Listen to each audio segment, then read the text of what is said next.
Hi guys. सो आज मैं आपको बताने जा रहा हूँ इंग्लिश की हिंदी ट्रांसलेशन। ठीक है, देन आप इसे ध्यान से समझिएगा। तो स्टार्ट करते हैं। One day a king was going to somewhere. One day का आएगा एक दिन। एक दिन अ किंग एक सब्जेक्ट है।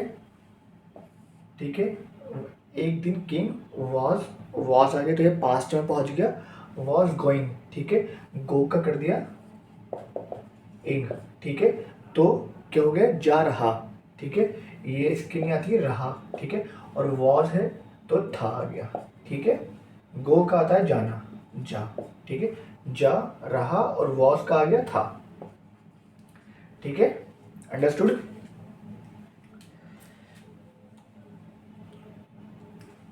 एक दिन एक किंग जा रहा था। कहाँ जा रहा था? To somewhere. समवेयर मतलब कहीं पर। समवेयर को कहते हैं हम कहीं पर, जैसे कि अनएक्सपेक्टेड प्लेस, जो कि हमें पता ना हो। ठीक है, एक ऐसा प्लेस जो हमें पता ना हो, हम फिर भी मतलब जा रहे हैं। अंडरस्टूड।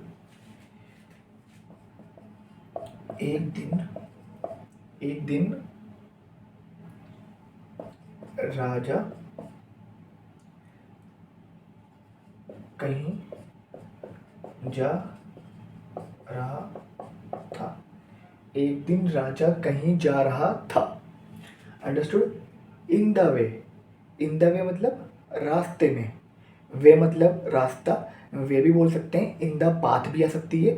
पाथ भी रास्ते की आती है, और इन द वे मतलब रास्ते में। रास्ते में। ही मेट। ही मतलब वह मतलब वह कौन, राजा। ही मतलब वह राजा। मेट मीन्स मिला। ठीक है, ये आप, ये मीट की सेकंड फॉर्म है, मेट। ठीक है, मीट फर्स्ट फॉर्म हो गई, मेट सेकंड फॉर्म हो गई। मीट मतलब मिलना, तो ही मेट वो मिला। किससे मिला? एन ओल्ड मैन, एक बूढ़ा व्यक्ति। An old man.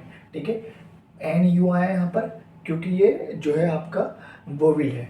ठीक है, वो आपका वोविल है, इसलिए वोविल के साथ अगर वोविल एक वोविल को, दो वोविलों को हम साथ में नहीं लिख सकते, इसलिए एन का यूज़ करते हैं वोविल से पहले। एन ओल्ड, तो ये पहला वोविल है। अगर यहाँ कॉन्स्टेंट होता, ठीक है, कॉन्स्टेंट मतलब वोविल के अलावा जितने भी 24 वर्ड होते, उन्हें हम जो है वोविल के अलावा जितने भी 21 वर्ड होते हैं, 21 प्लस 26 बनते हैं ना, तो ये वोविल होगा, ये हमारे कांस्टेंट होगा। ठीक है, ए टू जेड में। तो एन यहाँ पर आया है क्योंकि ये भी वोविल है और ये भी वोविल है, तो ये दोनों वोविल साथ में नहीं आ सकते। ठीक है, ए नहीं लिख सकते साथ में, तो ये हम एन लिखेंगे। अंडरस्टूड। एन ओल्ड मैन, तो ये हमने एन इसलिए लिखा है क्योंकि दो वोविल साथ में नहीं आ सकते। हो गया क्लियर? रास्ते में एन ओल्ड मैन, एक बूढ़ा व्यक्ति मिला।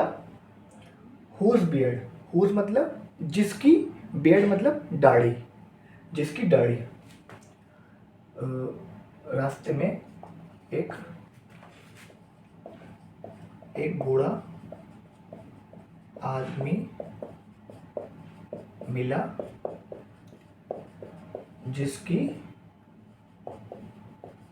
जिसकी दाढ़ी वॉज वाइट। ठीक है, वॉज मीन थी, वाइट मीन सफ़ेद। दाढ़ी सफ़ेद थी, जिसकी दाढ़ी सफ़ेद थी। द किंग, किंग मीन्स राजा। द किंग आस्क्ड हिम, राजा ने उससे पूछा। आस्क, ठीक है, आस्क में हमने ईडी लगा दिया, तो ये पहुंच गया आपका पास्ट में। राजा ने पूछा, किससे पूछा? उससे। हिम, हिम मतलब उससे। अगर हर होता तो वो कोई लड़की होती। ठीक है, राजा ने उससे पूछा तो वो उससे जो है कोई लड़की होती।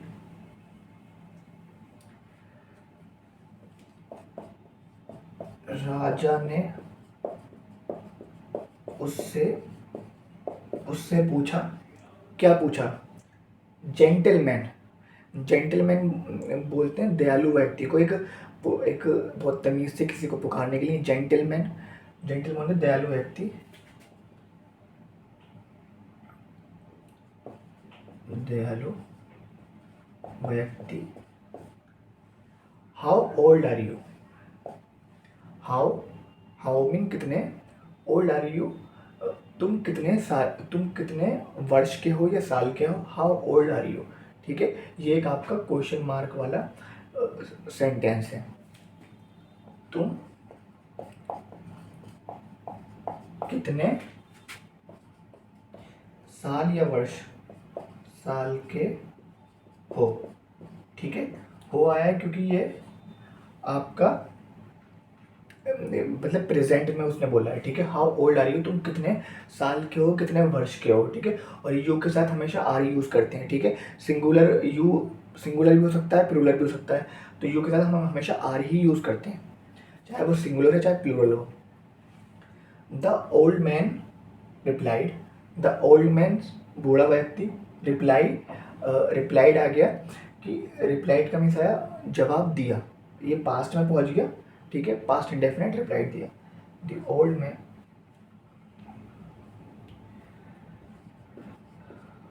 बूढ़े व्यक्ति ने जवाब दिया, बूढ़े व्यक्ति ने जवाब दिया, sir only 4 years। Sir, sir means राजा, उसने इज्जत दी राजा को। सर ओनली 4 years, सिर्फ 4 साल का हूँ। ठीक है, मैं सिर्फ 4 साल का हूँ। ठीक है, मैंने यहाँ मैं लिखा बट यहाँ पर आई नहीं आया है, तो हम एक सेंस में बनाने की कोशिश करते हैं। ठीक है, तो एक ताकि जो देखे उसे समझ में आए। ठीक है, तो हम सेंस में बनाते हैं चीज़ों को। जैसे हम देयर का यूज़ करते हैं, उसका कोई मीनिंग तो है नहीं, मगर फिर भी हम देयर का यूज़ करते हैं कई जगहों पे। देयर से हम सेंटेंस को स्टार्ट करते हैं। ठीक है, तो ऐसे हमें सेंस में बनाना पड़ता है। मैं सिर्फ 4 साल का हूँ। हेयरिंग दिस, हेयरिंग मतलब सुनना, हेयर मतलब सुनना, और हेयरिंग दिस इसे सुनकर। ठीक है, इसे सुनकर, इसे सुनकर की क्या आएगी, हेयरिंग दिस। ठीक है, हेयरिंग दिस आंसर, इस जवाब को सुनकर, इस जवाब को सुनकर the king was very angry. Raja was mean था, वेरी एंग्री मतलब बहुत ज़्यादा दुखी हुआ। एंग्री आती है दुखी होने की, बहुत अच्छा वर्ड है एंग्री, याद रखना।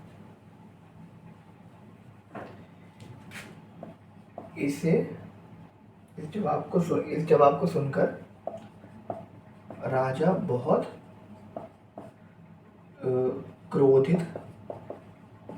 क्रोधित हुआ। ठीक है, हुआ या था दोनों चीज़ें लिख सकता हूँ, मगर जो है पास्ट में ही आएगी। ठीक है, दोनों बना सकते हो आप, दोनों ही सेंटेंस सही हैं, बट आपका पास्ट में आएगा। ठीक है, राजा बहुत क्रोधित हुआ, या राजा बहुत क्रोधित था, ऐसे भी लिख सकता हूँ, राजा बहुत क्रोधित था या हुआ। अंडरस्टूड, तो आप याद रखना। ठीक है, ऐसे ही बनेंगे ये। एंड हेयरिंग दिस, इसे याद रखना। ठीक है, ये बहुत अच्छा वर्ड, हेयरिंग दिस मतलब सुनकर, इसे सुनकर। एंड एंग्री भी अच्छा वर्ड है आपका। समवेयर कहीं बहुत अच्छा वर्ड है।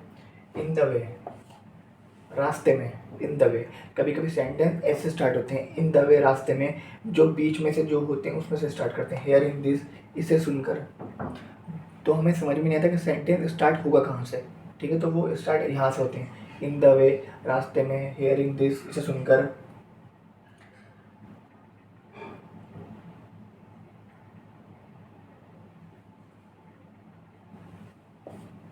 हुज बियर्ड, जिसकी बियर्ड। ठीक है, तो ये भी अच्छा वर्ड है, तो आप ऐसे ही याद रखिएगा। ठीक है, और कुछ भी प्रॉब्लम आए तो मुझे कमेंट कर सकते हैं इनबॉक्स में। ठीक है, नीचे कमेंट सेक्शन में। ठीक है, थैंक यू।